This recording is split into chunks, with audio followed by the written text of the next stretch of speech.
We're told that Mr. Hawkins would not be participating due to issues with that he wasn't supposedly clarified or notified, which is not true. I've spoken with him personally, and he had my contact information and verified the debate, but he said that he had a scheduling conflict that has come up. So that's all I can express to you folks. We're disappointed he's not here. I think that you would agree the panelists have had good questions, and we appreciate your time, Senator, for being here. So what we're going to do is a little bit modified time since he's up here by himself.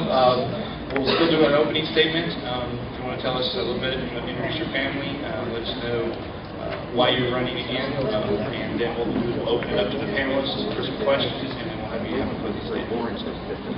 Thank you.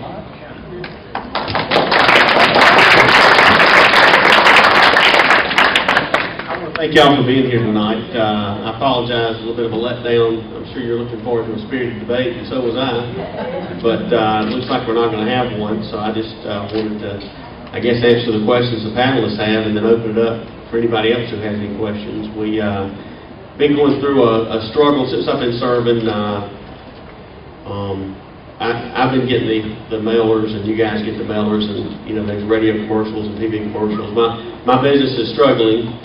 I have one unpaid property tax. I've got 3 liens that are not on my business. One of them was the state's fault. Believe it or not, the state can make a mistake.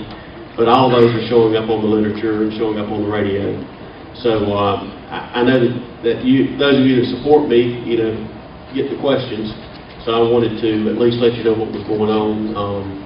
And for that reason, I served 4 years. I would like to have done more as far as town hall type settings like this, but when I wasn't in Columbia serving you guys, I was working.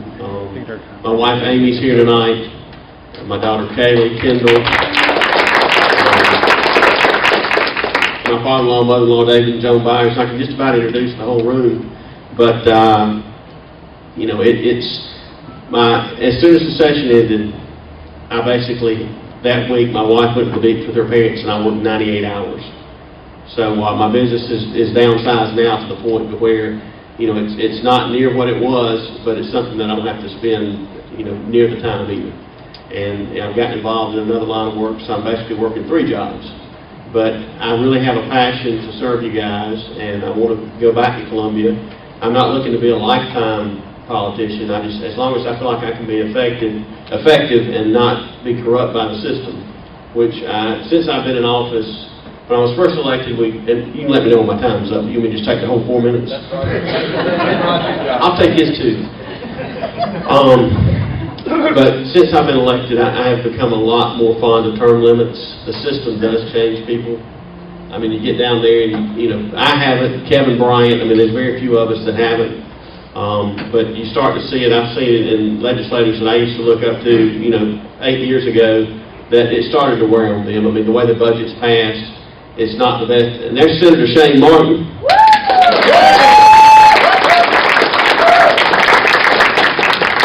Shane's been a tremendous encouragement to me. As a matter of fact, we prayed tonight before this event together. He and I have got to be very close. We prayed on election night together back before the runoff, and I think everybody was surprised at how well Shane did against the incumbent. I almost beat him on the first ballot. But we went that together. This is the first time probably in the history of the state that you've had 2 people from Pauline in the state senate. Shane and I grew up not very far apart. As a matter of fact, Shane even worked for my father years ago. So it's amazing how, and there's the flag. Amy can attest to this. I used to get nauseated. Getting in front of people and talking, I just hated it. But I forced myself to do it. And then when I got elected to the Senate, I found out that the only way you could keep something bad from happening was to get up and talk. And eventually, they would give up on whatever it was, or they would vote to sit you down, but that's how you did it. But since my county councilman has given me the red sign, I will sit down, stand up, or whatever he tells me to do next.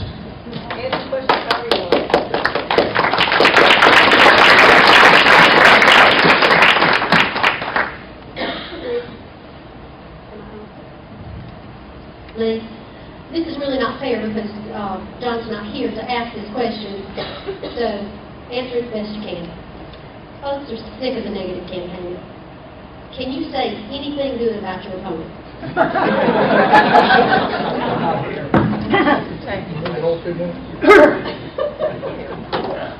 We are all sinners saved by grace. And although he and I have definitely been at odds for the better part of 8 years, probably 10, if he were to win this seat the day after, I would pray for him, and I'd pray for him on, because I believe that God's in total control. So, as far as, something good to say about him, I think there's good in everybody. I think nobody's ever as good as we think they are, and nobody's ever as bad as we think they are.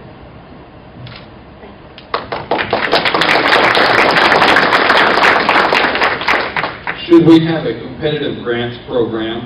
And if yes, should his funds be cut the same as the other agencies' funds are cut when we have to redo the budget in the middle of the year and find out there's not enough money? I'm not in favor of competitive grants. When I got elected, I had a good friend tell me, he said, senators are supposed to look out for the good of the state. And we don't do it. We're just glorified House members. And, the House members look out for the district, and the senators, they just want to get their share. And that's how the budget gets written. If you'll notice, when it gets to the Senate always grows it, because the House has made their commitments to the folks back home, and now it's time for the Senate to basically buy votes with your money. So once they get the majority, then it's over, and they talk about getting on the train. And, you better get on the train before it leaves the station. So they just add up the votes. And that's no way to write a budget. I mean, we should fund core government functions, and that's it, because it's not our money. I mean, these guys down there, there's such a disconnect because they believe it's our money to spend. It's not our money, it's your money. And if we don't need it all, we've got to give it back. We should find creative ways to spend it.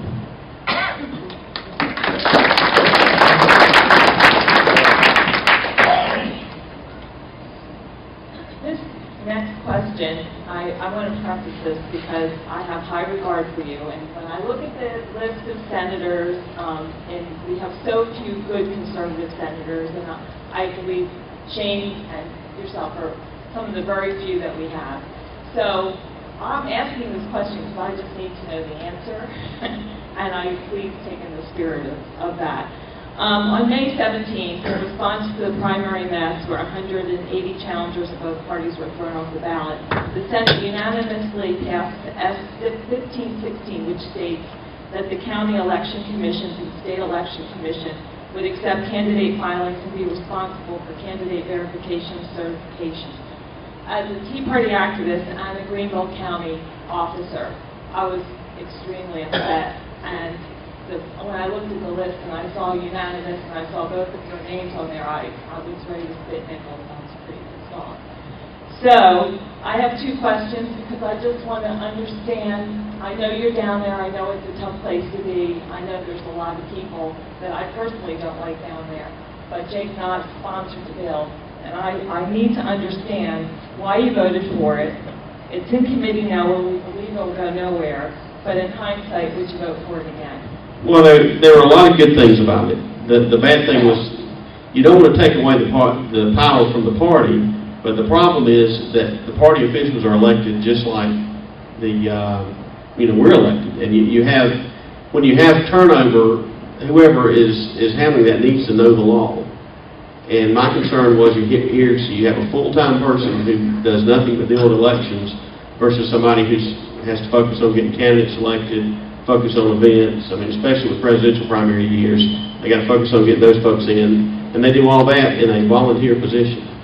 So to have to keep up with election law, I was just a little concerned because this was one of the most tragic things I've ever seen. I mean, it was a major blow to me because Shane and I are down there fighting. We're drastically outnumbered. We think there may be some reinforcements coming, and next thing you know, they're all swept off the ballot. So it was.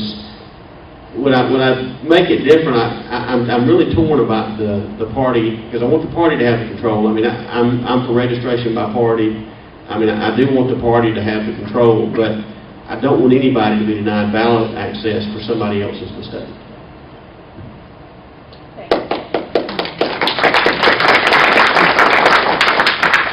Senator, you talk about you believe that taxpayers should be able to have easy access to records of how and where taxpayer money is spent, which I applaud you for because I've seen government works and I can't make heads or tails of them. What are your ideas on making that information available and discernible for people all over the state of South Carolina? Well, we've got a lot, we've added a lot of transparency now, but it is frustrating, and Senator Martin can tell you this as well. We've got on the record voting now, and, you know, we hear about how, you know, all these folks are voting conservative, and they're not. I mean, people just don't pay attention.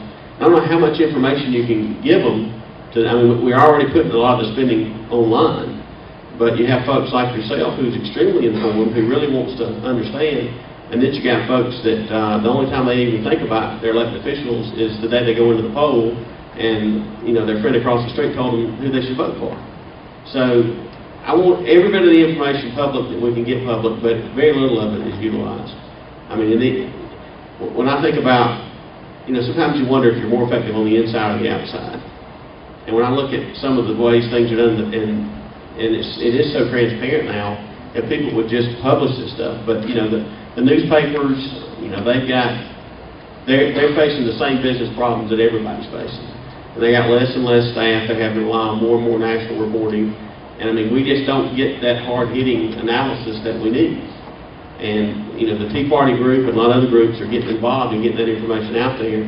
But it is amazing the amount of apathy. You know, people who just don't pay attention. But I'm for anything you want transparency. You let me know something that's not being transparent, and I'll be glad to push it that direction. But we are doing a lot better, and but there's always room for improvement. Government's kind of like whack-a-mole. So there's always something that needs to be done. In the United States Senate, Jim DeMint has assembled a group of conservative Republicans and supported their election, which has caused him some trouble with the Republican Senate leadership. There are reports that you may have had a similar problem with leadership of the state Senate. Is there a struggle going on to make the Republican state Senate a truly conservative state Senate? And if so, are you taking part in it, and what is its status? Well, it is a struggle, and we are drastically outnumbered. Senator Martin and myself, if you look at the votes, sometimes there's just Bryant, and Martin, and you know, sometimes there's 5 of us, sometimes there's 8 of us, but there's a dozen on your best day. So, I mean, we are outnumbered. I mean, we don't have the votes to sustain a veto. And the problem is that you got people around this room that are paying attention and voting, but you also have a $7 million budget. You know, that's just the general funds. And you got all these folks with their special interests who are totally focused on getting these legislators to pay attention to their needs and their concerns. And they're a lot more engaged than the average voter is. So the incumbents know that when it comes election time, you got to raise a lot of money to get your message out. And these special interest groups are the ones that you know, that write the checks. I mean, no matter what, you know, I've got groups that support me, other folks have groups that support them. But what I've found is a lot of these folks will base their decision on the groups. And what I've done is I've gone down and consistently, I voted against groups that support me. I mean, that it's counterintuitive, but I found that in Columbia, a lot of the folks respect you just because you're willing to tell the truth. And a lot of folks play, you know, both sides of every angle. I mean, they like to sit on the fence. But you know, it's a long walk and it's a tough walk. But when you're that badly outnumbered, and a lot of times when the issues that we bring forward that are conservative issues, we're crunching somebody's toes. I mean, somebody was planning on getting that money. So I mean, it's an absolute fight, and they want to see us gone. I mean, they want people they can come in and say, this is what we want in the budget, and vote for it. That's what they look for. So folks like you are you know, you're in the majority, but you got to get everybody else to wake up.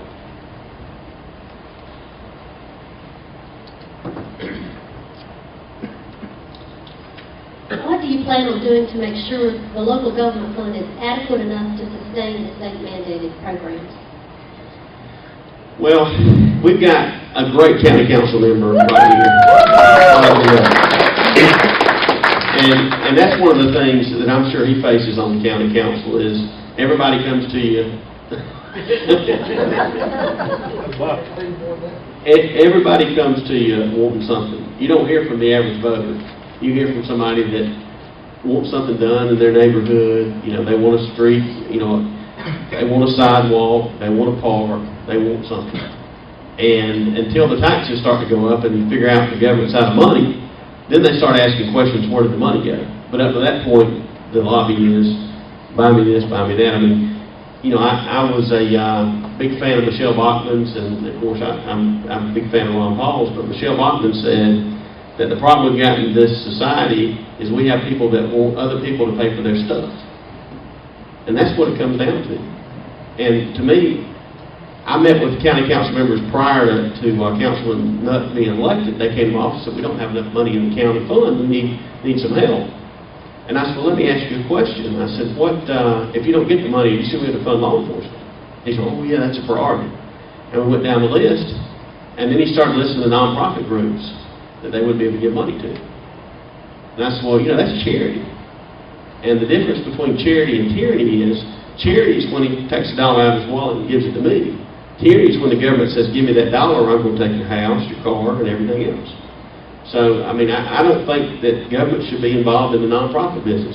I don't think government should be involved in the, you know, these economic incentives. I'm not a fan of that, because basically, it's who has the best lobbyist, not who has the best marketing plan, not who has the best good or service, it's who has the best lobbyist. And all that energy and entrepreneurial spirit gets focused on the government. So the entire economy gets driven by 50% plus one that votes for that particular guy. So if he can convince enough people to get a majority, you know, you've got the control of the economy. And I know this is all pretty deep, but since I don't have anybody else to talk, I didn't want to disappoint you.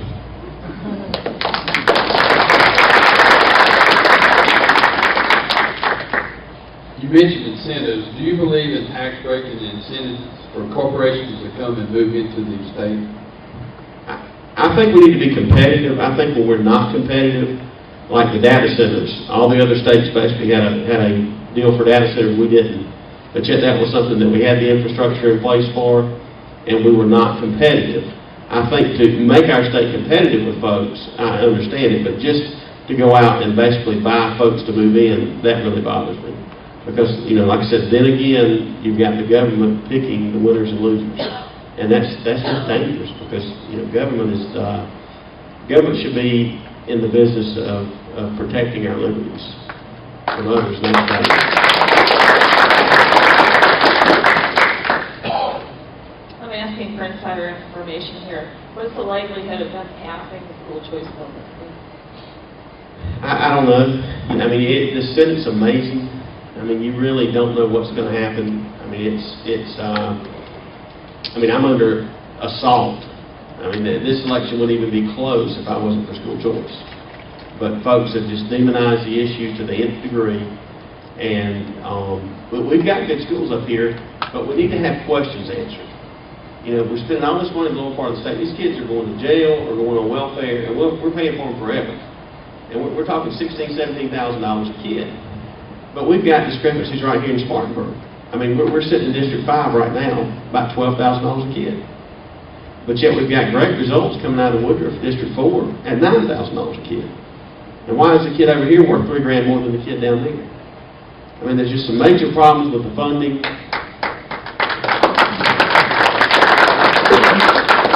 And I don't, you know, we had a debate, and Mr. Hawkins was there at the District 6 schools, and it was a lot of educators. And it reminded me, and my brother-in-law is the principal of the 9th grade school. I mean, I got a lot of family that's, you know, in education, and I appreciate folks that teach our kids. I mean, they need to learn. But if you'd have been there that night, you'd have sworn we'd just been airlifted into Wisconsin. I mean, it was rowdy. I mean, it was unreal. And it was all, what you had to say to get applause was, we're going to give you a raise. You don't make enough money.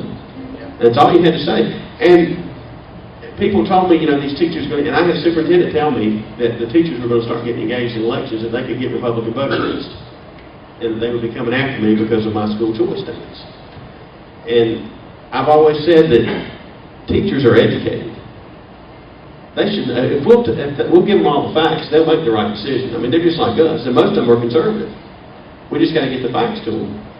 And I put an amendment in the budget to where we would not give raises to folks making over $100,000 a year. And we would give that, would come out to be a $150 extra per teacher, for every teacher in the state. Now, I just don't, I know we've got some good folks working for the state making over $100,000, but a lot of them have those positions because of their political connections. And I just don't see those people getting a raise because they're our employees. I mean, this isn't class envy. We get to decide what they make. Those are our employees. And to think about these teachers having to buy supplies, but yet we're giving a raise to some of these folks, some of these professors, you know, $250 a year, and we're going to give them a raise. But you know how many emails went out from these superintendents about that $150? Zero. But when they were going to take $100 million and increase taxes on businesses, we were flooded, 80, 90 emails. So, I mean, they are used like pawns in a game, and we're going to have to educate our teachers and let them know there's two sides of the story.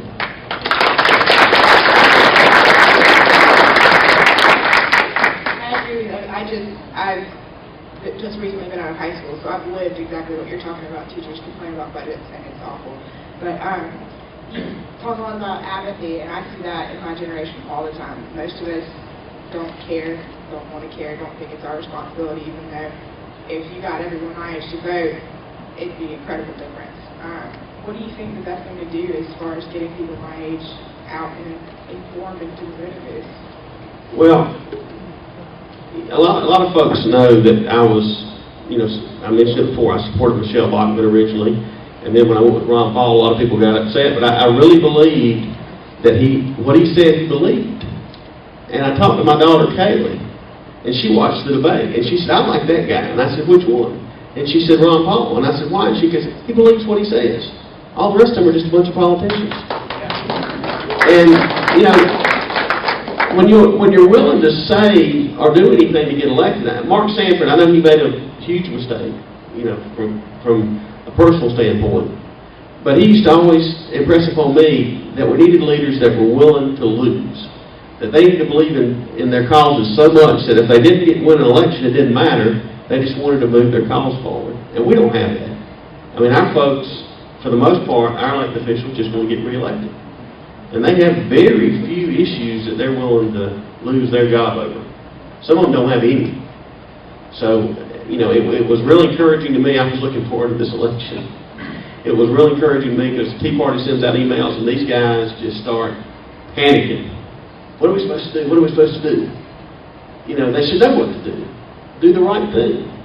But the movement of the Tea Party and others is really, it's making a difference, but we kind of got delayed a little bit.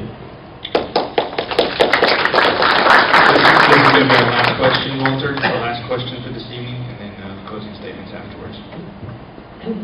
The Spartanburg Herald Journal recently criticized you for taking up time and effort to close an apparent loophole in state legislation which would permit, in some circumstances, the state of South Carolina having to pay for an abortion. The editorial stressed that legislative time and effort should be better spent on financial and administrative issues rather than on moral ones. What is your response to this criticism? Well, and Mr. Doman's here. He has been nothing but fair to me. But right after I got elected, we had, you know, the things that happened over Holly Springs, which we could spend a month talking about. I mean, believe it or not, there were people on the taxpayer side in Holly Springs, but there were some that were not. And that got to be a war. But they've written several editorials just slamming us on the delegation, slamming us on Holly Springs. And I told the reporter at the time, I said, listen, I said, you can write an editorial slamming me every day for the next 4 years. I really don't care, because the editor of your newspaper doesn't live in my district. I report to the people that live in my district. And I think he took that literally because he's written a bunch. But, I mean, to me, if the Supreme Court has ruled that we cannot execute a rapist, I mean, the Supreme Court said that in a 5-4 decision in Georgia. They were going to execute a man that raped his 5-year-old stepdaughter. The Supreme Court said you can't execute him. So they told the states you can't do it. But yet, if a child is conceived in rape, folks think the state taxpayers ought to pay for that, state healthcare system. That red makes me nervous. But the taxpayers ought to pay for that. So I don't think that, I think that baby deserves due process. And I think that if we can give the rapist due process, why can't we give it to the baby?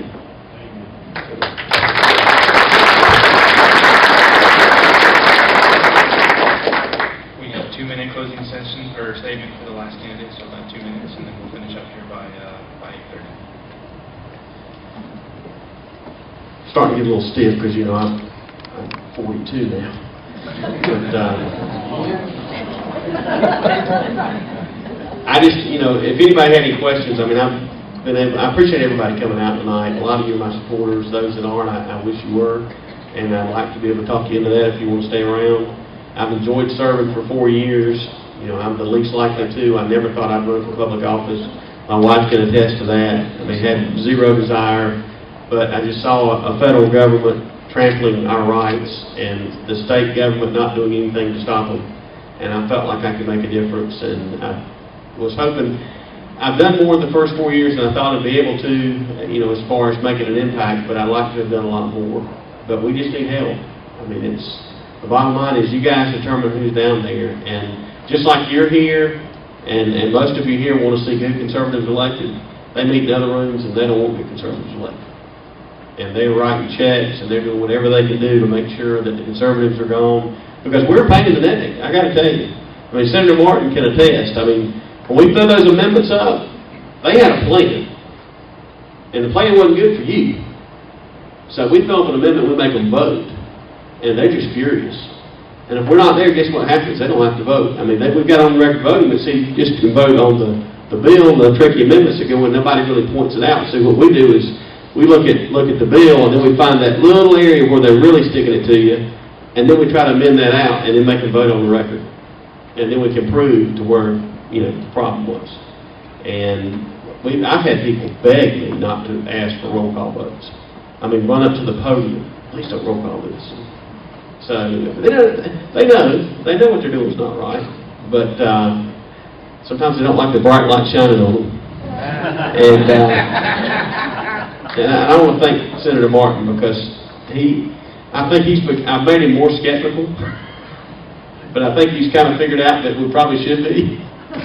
But we need your help, we need your prayers. If I'm able to survive, I mean, this is a rough primary. You know, I told you about he keeps throwing up that red sun.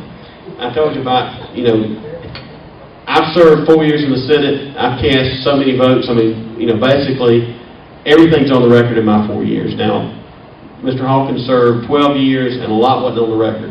But we both still have records. And I just wish people could look at our voting records and decide who they'd rather have represent them. But, you know, it's negative campaigning always works. Personal attacks always work. And that's the problem is, you know, it gets rough right here at the end. And I've tried to run a positive campaign, but I've got the 4th attack mail piece delivered to my house today. And, I mean, eventually, you know, you can only take so many hits. You can't be a pinata. And so we're going to attack some things on his record, and we're going to have a rough week. So I appreciate your prayers, and keep Shane in mind because he's got to. Hopefully, I'll be down there helping him. I mean, we've got a band of brothers along that back row. They call us the back row boys. And if we could, you know, triple in size, we could change the state. But a few more will help. Thank you, Senator.